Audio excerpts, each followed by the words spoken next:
ಈಗ ಫ್ಲವರ್ ಆಗಿದೆ ಅದಲ್ಲ. ಈ ಬಡ್ಡಲ್ಲೇ ತೆಗೆದುಬಿಟ್ಟು ಇನ್ನೇ ಒಂದು ತಿಂಗಳು ಕಳಿಬೇಕು.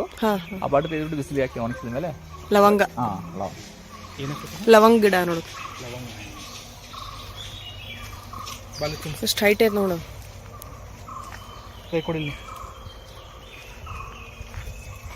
ಟೇಸ್ಟ್ ನೋಡಿ ಮೇಡಮ್, ತಂದು ನೋಡಿ ಸ್ವಲ್ಪ ಸಾರಿ ಸ್ವಲ್ಪ.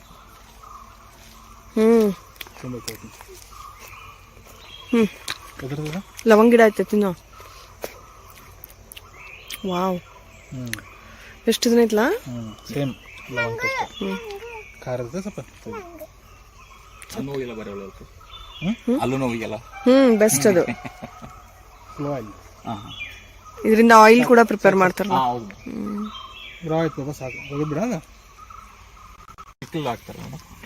ಉಪ್ಪಿನಕಾಯಿ ಹಾಕ್ತೇನೆ, ಹಸಿನ ಉಪ್ಪಿನಕಾಯಿ ಹಾಕ್ತೇನೆ. ಹಿಡ್ಕೋ. ಪೆಪ್ಪರ್ ತಿಂದಂಗಲ್ಲ, ಹಿಡ್ಕೋ ತಿನ್ಬೇಡ ಪಾಪ, ಅದ ಖಾರ ಇರ್ತೈತೆ ನೋಡು. ಚಾಕ್ಲೇಟ್ ಉಂಟಾ? ಚಾಕ್ಲೇಟ್ ಉಂಟಾ? ಖಾರ ಬಾಬಾ ತಿನ್ಬೇಡ. ಅಲ್ಲ ಒಳ್ಳೇದು, ಗಂಟಲು ನೋವಿಗೆಲ್ಲ ಬರೋ ಒಳ್ಳೇದು. ಸ್ವಲ್ಪ ಹಸಿ ಇದನ್ನು ವಾಸ ಬರ್ತೈತೆ ಅಷ್ಟೇ. ಕೊಡ್ತೀನಿ, ಅಲ್ಲಿ ಕೊಡ್ತಾರ ನೋಡಿ, ಮುಂದಿನ ಗಿಡ ಕೊಡ್ತಾರ ನೋಡಿ. ಇದು ಕೋಕಾ ಫ್ರೂಟ್.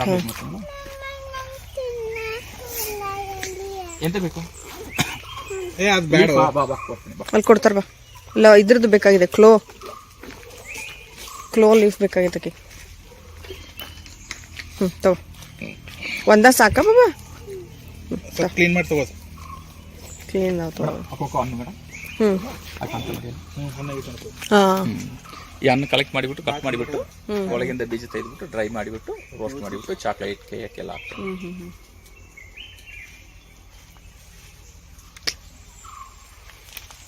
ಕೋಕೋ ಪೌಡರ್ ಕೈ ಡಿಶನಮ್ಮ. ಲಿಚಿ ಫ್ರೂಟ್ ನೋಡಲ್, litchi fruit, litchi serious. Fruits ಬರ್ತಾವಲ್ಲ ನಮ್ಮ ಕಡೆ.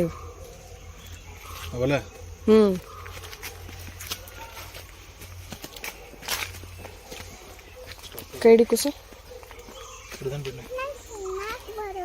ಕಡಮಮ್ ನೋಡಪ್ಪ, ಇವು ಹೆಂಗ ಅನಿಸ್ತಾವಲ್ಲ ಪ್ಲಾಂಟ್ಸ್.